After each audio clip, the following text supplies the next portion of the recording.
ပထမထက်ကအဖွားကြီးကအများပိုင်မြေကွက်လက်စိမ်းကိုသူ့ကိုယ်ပိုင်ဟင်းသီးဟင်းရွက်စိုက်ခင်းလိုမျိုးခြံစည်းရိုးခတ်ပစ်လိုက်တဲ့အပူချိန်လေး10ဒီဂရီရှိတဲ့ရာသီဥတုကြီးမှာကျွန်တော်ပြတ်တင်းပေါက်အောက်တက်ကနေနေတိုင်းနွားချေးဆွေးရည်တွေကိုလောင်ပြီးရေပေးနေတာဒါတင်မကသေးဘူးသူကလိုင်းပေါ်ကအိမ်ယာဝန်း group ထဲမှာတောင်လာအောင်ဟစ်ထားသေးတယ်ဘသူမဆိုလာကန့်ကွက်လို့ကတော့ငါနှလုံးရက်ပြီးအဲ့ဒီလူအိမ်ရှိမှတင်တေးပစ်လိုက်မယ်တဲ့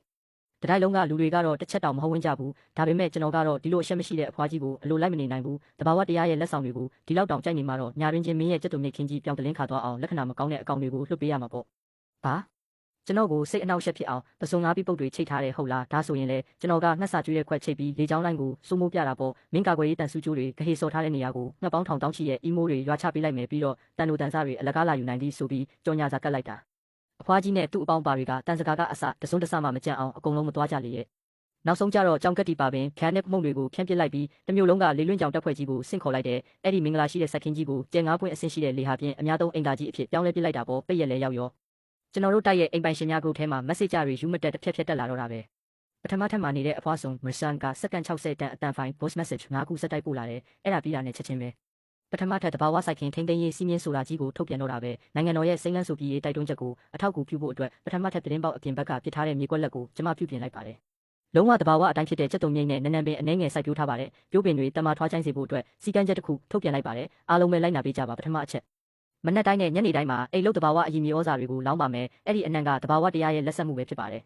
ဘယ်သူမှလာမကန့်ကွက်ရဘူးတွားပြီးတိုင်တန်းဖို့ဆိုရင်ပိုတောင်မတွေးနဲ့အကယ်၍တယောက်ယောက်ကသွားတိုင်ရင်ကျမမှာနှလုံးယောဂအခန့်ရှိတယ်လို့ပြောလိုက်မယ်အထီးကိမခံနိုင်ဘူးဒုတိယအချက်ဒုတိယထက်ကနေအပေါ်ထက်အထိဝရဏာတွေမှာရေဆိုးဝစ်လန်းတာမျိုးလုံးဝတားမြစ်ပါတယ်ရေပိုက်ကောင်းရေထဲမှာကလိုရင်းပါတယ်မြေစီလွာရဲ့စနစ်ကိုပျက်စီးစေရင်ရော်ကြီးပေးရမယ်တတိယအချက်ခွေးသို့မဟုတ်ကြောင်မွေးထားတဲ့သူတွေဟာကျမရဲ့ပြတင်းပေါက်နဲ့10မီတာကွာကနေပတ်သွားကြပါအကယ်၍ဘယ်တိရစ္ဆာန်မဆိုကျမစိုက်ခင်းထဲမှာလာသေးပေါက်ရဲ့ရင်သူ့ကိုအစိတ်ခတ်ဖို့ကျွတ်သက်စေးကျွေးထားတဲ့ဝက်ဥချောင်းပေးစားပစ်မယ်စတုထအချက်အပေါ်ထက်ကနေပစ္စည်းတွေအောက်ကိုပစ်ချတာလုံးဝတားမြစ်ပါတယ်အိမ်သာသုံးဆက်ကူစုပ်တစ်ခုပဲကြာလာလို့ဟင်းသီးဟင်းရွက်အရွက်တရွက်ထိခိုက်သွားရင်တောင်လက်ပွေလာနှိပ်ဖို့ရဲတိုင်ဖြစ်မယ်ဒီစီကန်းလေးချက်ကိုနားထောင်ပြီးရဲလဲရဲချင်းဒေါသလဲထွက်မိသွားတယ်ဒီအဖွားကြီးကအများပိုင်မြေကွက်လက်ကိုအပိုင်စီးထားပြီးမြက်ခင်းပြင်ကိုလည်းဖျက်ဆီးပစ်သေးတယ်ပြီးတော့တတိုင်းလုံးကိုပါလာပြီးစီကန်းထုတ်နေသေးတာဒါပေမဲ့ group ထဲကလူတွေအားလုံးကတော့ငြိမ်နေဖို့ပဲရွေးချယ်ခဲ့ကြတယ်သူတို့ကတီးခံနိုင်ပေမဲ့ကျွန်တော်ကတော့အလိုမလိုက်နိုင်ဘူးချက်ချင်းပဲ group ထဲမှာပြန်တုတ်ပြန်လိုက်တယ်အဖွားစွန် group ထဲမှာဘာတွေလျှောက်ပြောနေတာလဲအဖွားဟင်းသီးဟင်းရွက်စိုက်နေတဲ့ဒီမြေကွက်ရဲ့ပိုင်ဆိုင်မှုမပုံတင်မှာအဖွားနာမည်ပါလို့လားပြီးတော့ပါတဘာဝအတိုင်းလက်ဆက်တာဟုတ်လား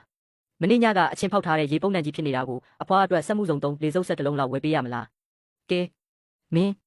မင်းကဘဲခန်းကလည်းရိုင်းဆိုင်လာကြည်လားကောင်းစုပ်လေးငါစားခဲ့တဲ့စားကမင်းစားခဲ့တဲ့ထမင်းထက်တောင်များသေးတယ်ငါတတိပေးလိုက်မယ်ငါနှလုံးမှာစတင် stand နှလုံးသွေးကြောချက်ကွင်းနှစ်ခုထည့်ထားတာငါ့ကိုဒေါသထွက်အောင်လုပ်လို့ငါတခုခုဖြစ်ရင်ဒီနေ့ပဲမင်းအိမ်ရှိမှာတွားလဲနေပြမယ်ရပါတယ်အဖွားဆုံးစတင်တွေထည့်ထားရတယ်ဆိုတော့လေကိုဂယူးဆိုင်ပေါ့ဗျာအကယ်၍ကျွန်တော်အိမ်ရှိမှာတကယ်လာသေးဖို့စိတ်ကူးထားရင်ရက်ကောင်းရက်မြက်လေးရွေးဖို့မမေ့နဲ့ဦးဒါမှကျွန်တော်ကအကောင်းစားနာရေးပန်းကွေမှာပေးလို့ရမှာပြီးတော့တရုတ်ရိုးရာနဲမုတ်ဖွဲ့စုံတာကိုပါတခါတည်းငါပေးလိုက်မယ်ဒါပေမဲ့တတိပေးလိုက်မယ်အောက်ထက်ကိုအနံ့အသက်မကောင်းတဲ့ရေပုတ်တွေထက်လောင်းရဲသေးရင်တော့တွေ့ကြသေးတာပေါ့ group ထဲကရံပွဲကတော့အတီးဖြစ်သွားပြီးဒီဖွားကြီးကပြောယုံတင်ပြောမဲ့လူစားမျိုးမဟုတ်တာတော့သိကြတယ်